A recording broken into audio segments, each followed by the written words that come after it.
Israel Makoff Dilip Shangvi Sun Pharmaceuticals. It shows you why, you see the connection between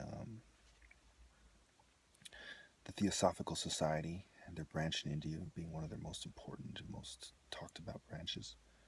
The connection between Eastern philosophy, Buddhism, Jainism, Hinduism, Taoism, and mental health. They talk about mindfulness. A lot of these white occultists who not only are psychologists but are into Eastern philosophy, Asian philosophy. So no one has more thoroughly exposed the connections between secret societies and the pharmaceutical companies. So as you see this happening, it's very obvious how these things are all connected, how all these people know each other. All these rich, privileged people know each other. You have white bankers, German bankers, Irish bankers, Jewish bankers. There's a very strong connection between Jews, white aristocrats, the status quo, Asians at the top of their caste system, the top of their social system, the top of their class system, sellouts in Saudi Arabia, Jordan, perhaps Iran. I'm not too familiar with how it connects there, but I'm pretty sure it does. There's pretty obvious connections going on here. Some of them absolutely can't be denied. Some of these people have. This is why I say that they come out and say that werewolves deal with it. They're not even wolves in sheep's clothes anymore. It's very obvious. If you look at the pharmaceutical reps, they'll be pretty good looking men. Again, I'm not gay. Just what we all know. A pretty boy. Ask people in prison when a pretty boy comes in if anyone mistakes who a pretty boy is. Even the people who aren't gay know, hey, this guy's in trouble. Well, they have pretty boys, gay or bisexual pharmaceutical reps for, the people who are gay that they wish to win over and they wish to reward. And they have sales reps, different people responsible for the marketing and sales and consulting and working with the psych wards. Psych wards are pretty much an extension of the pharmaceutical companies. The main ones, Abbott, Sun, Pfizer, all the main ones. Just a quick look, Google will show you that there's a lot of these companies, and they're completely evil and immoral. So I want you all to remember that these people have tried to assassinate me and have led me to believe that they're trying to assassinate me several times. I was in Valley Medical Center, restrained after the police, after I told the police they're going to set me up, they sent me there. Well, give me a second, car's about to drive by. So anyway, I get a shot in my butt, gay black guy waves at me, I'm still in restraints. Some guy yells, because I'm yelling at them, and some guy in the adjacent room yells that, he's going to strangle me if I don't shut up, And so I go out and look for him after I get released. I don't see anybody. Nobody's looking at me aggressive. There's nobody showing any signs that they were the one who said it. Very weird, but okay. Another time, there was a bald head there who, after assaulting an Asian guy, who I believe was an actor too, who was talking about how he's Jesus, and he touched the guy, and the guy got up and punched him in the stomach, and they released him about an hour after that happened. And I get transferred when I was acting perfectly calm. And this confirmed in my mind that, and in reality, that the bald heads and the Jews were working together. And it's pretty obvious why that is, And anybody who thinks that's not the case, they're just really out of touch. Look up the Mennonites, these Christian conservatives who are linked with these Jews. Look up, the Republicans support Israel. Who are the Republicans? There's a lot of, neo-Nazis are almost completely Republican parties. So to say that there's no connection there, obviously there's connections there. Obviously there's Jews giving money to racist white people, and some of these racist white people don't really like Jews, but it's an unholy alliance of vested interest. Okay, so again, you know who the enemies are. You know what you must do. I made a video where I tell you exactly what you must do, and I say things in a very harsh way, which I know that they were going to even though I was careful not to push the line, at the end of the day, it's up to their judgment whether or not I've, pushed it past the limit. So I decided not to upload it. I'm not too happy about that. If you want to see the video, let me know. So yes, just remember, don't respect anybody working for pharmaceutical companies on any level. Sales reps, psychologists, psychiatrists, consultants who are psychiatrists. Anybody working with any pharmaceutical company that has to do with mental health especially, they're complete trash. The other ones, I got mixed feelings about. There's some drugs that aren't so bad, but even the ones that are, the AIDS drugs, you got to wonder if they have a cure and if they just trying to cash in because it's more profitable to give medicines, and it's more conducive to their population control agenda to give medications that don't cure it. So you got to wonder there. Same with cancer. You got to wonder, what they can cure and what they can't. But again, I got mixed feelings about all these other companies. Most of the time, they're putting profits above patients. And if you look at protests, they're always protesting these hospitals and these companies for doing exactly that, putting profits before patients. So anyway, and it's so bad that even the ambulance have been known to fucking take people to hospitals that are farther away because they have deals under the table. I mean, it's horrible. You see with the insurance companies. I mean, the HMOs, the whole fucking shimoli. It's just complete corruption. So this is the world we live in. They're complete trash. Their infidelity, their iniquity knows no bounds. There's no reconciling with these people. There's no bargaining with them. It's like bargaining with the devil. And when just going through Tinder, I could show you tons of pictures, but I'm going to go easy on the pictures. I could show you tons of pictures of evil women that I can guarantee you are in secret society just by looking at them. They're wearing this typical secret society stuff that they're trying to make trendy. Right now, there's these nose rings. They're kind of like a bull nose ring. Some of them end without the whole ring. They just like are in each nostril. And they're trying to make that popular. They're trying to make the one arm being tattooed instead of both arms popular. I don't know if some singer's doing that. I don't know. I don't follow celebrities as much as the rest of you. But right now, for whatever reason, they're trying to make that popular.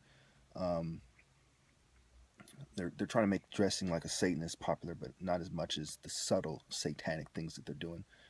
They're doing this kind of having mustaches and beards in your selfie, like drawn on in your picture or whatever, to show that they're trying to be like men or challenge gender roles. That they're making that popular.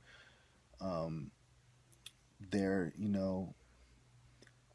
dressing up like anime people. The anime movement with a cultist twist is something they're trying to make popular. And they've been doing that for some time now. It connects to Halloween and the real pagan Satanist reasons for Halloween. And there's some other stuff. I'll put them in the comments. I really want to wrap this up and make this a short video, especially because I'm making it right before I upload it, and I don't want to be out here that long. But they're complete trash. They've threatened me countless times, and if I've threatened them back, they take me to the psych ward and they try to abuse me some more. So this is war. Make no mistake. Santa Clara County sheriffs. The Rangers and the Morgan Hill PD played a small role, but the main people I have a problem with who made it personal with me, and my viewers should never forget it, is Valley Medical Center, Santa Clara County Sheriffs, University of Phoenix. They overstepped their bounds. Part of it is because they had to play their role. Part of it was they enjoy their role, some of them at least, because I went there for 4 years, so, and on campus for like 2.5, 3 years, so, they felt that, we got to play our role, and they're a bunch of globalists. They have the phoenix symbol, it's a satanic symbol, it's a Masonic symbol that they stole from Egypt and twisted like the rest of the symbols. Babylon is nothing more than hand-me-down Egyptian ideology. Sumer is nothing more than hand-me-down African ideology. And Nubia, which goes thousands of years before Sumer was a civilization, there was the Nubian civilization and civilizations in that area. Tribal African thought that was taking place in that area. And then the Nubian Empire probably started around the time as the Sumerian Empire, but this is all African gods that migrated to the Middle East. I talk about this in Illuminati Part 1 back in 2009. Illuminati, the original Illuminati series 1 through 200 as well. So yeah, I just want to wrap this up quickly and say that, if nothing else, don't respect these people and teach your friends not to respect these people. One thing they sold their soul for is the respect, and if we can at least take that from them, then it will help them to make the right decision and stop being this way. Because people are looking at these people like they're trendy and they're cool, and that's part of what feeds into it. If the devil can't offer these people this kind of popular, kind of groupie, fucking desired position of fame and glory, and people instead look at these people like the trash that they are, the complete vile sewage. If we can vilify these people justly, because they are villains, if we can make sure in the eyes of everyone else that these people are incessantly wicked and that they are complete trash, and we can make the world understand that, then we'll greatly reduce their ability to do these things, and only the complete Satanist filth will want to become part of their groups, and it'll be very obvious. You'll look at these people, oh, that's a fucking Satanist. It'll help make it more obvious as well, because some of these people are almost borderline, but at the same time, they themselves are kind of handpicking who they choose, and you can tell. Most of these secret society people, you can tell by looking at them. One, they have an evil look, and two, they have this kind of matrix look. This is the typical looks they have. Look carefully and say, is this an evil Babylonian type whore who, doesn't live like a Christian? They might even say they're a Christian. Is this someone who doesn't live like a Christian? Is this someone who takes great pleasure in being a normal type of Babylonian whore? And chances are they have some affiliation to secret societies, if they're not secret societies themselves. Also, do they have this kind of Masonic, kind of desensitized sort of look, that some police officers have, that FBI agents have? This is the kind of look that people have from being exposed to evil and not doing anything about it. A righteous person, has someone such as myself. I have a very righteous look because I've been exposed to a whole lot of evil, and I've stood up to it with the glory of God. And that's hard to, you can't really look like me without being like me, if you get my meaning, you get my drift. But with them, it's like you can't really do what they're doing without having one of several looks. Evil, kind of desensitized, kind of neutral look. If you really know what to look for, you'll see, even when they're going way out of the way. Because also remember, they're actors. A lot of these people are actors. And whether or not they're actors on TV, they act in secret society lodges, in the little plays they have. And they're in plays in school. And, they understand acting to a certain extent. Some of these people practice how to tell a lie with a straight face. So, look for that as well. There's several things to look for here. Success tends to be a good indicator of evilness in the society today, and these looks they have, their willingness to conform, how they react when you start talking about righteous things. There's certain things that are dead giveaways, and there's not much that they can do about it. Even if they all watch this video and go, "Oh my goodness, we gotta do something about this," there's nothing they can do about it, because they're a bunch of complete filth. It's like telling the devil, stop looking like a fucking demon. It's telling a demon from hell, saying, telling that demon from Spawn, the movie Spawn, saying, hey, try not to look like a fucking demon. Yeah, he might be able to, do a little something, but at the end of the day, when he's in his normal form, that's a demon. It's not hard to tell. So yeah, let's take away their respect, surgical strikes on them, and remember who made it personal with me, who went out of their way to make it personal, because these groups didn't have to contribute to it the way they did. And if they did, it just shows you how much more despicable their professions are. Big Pharma kind of played behind the scenes. Secret societies were behind the scenes. Intelligence agencies, CIA, FBI, NSA were behind the scenes manipulating things, and gays were playing an active role. Gays made it extremely personal with me. Feminists, even though I busted them out hard, the female feminists, they were there, but they really didn't do much, except for Nikki, my ex-girlfriend. She set me up. The story. After all is said and done, all they tried to kill me. They fucking convinced me and my ex-girlfriend from my ex to abort our child. They done so much. Drugged me and most likely sexually assaulted me, perhaps more than once. Once in the psych ward, once when Nikki set me up. After all these things they've done, and the fact that I've exposed the connections between secret society and big pharma and psychiatry more than anyone else. Not even Alex Jones has gone to the great lengths that I have. There isn't anyone who's more outspoken on, and this is a key. Psychology is key to what they do.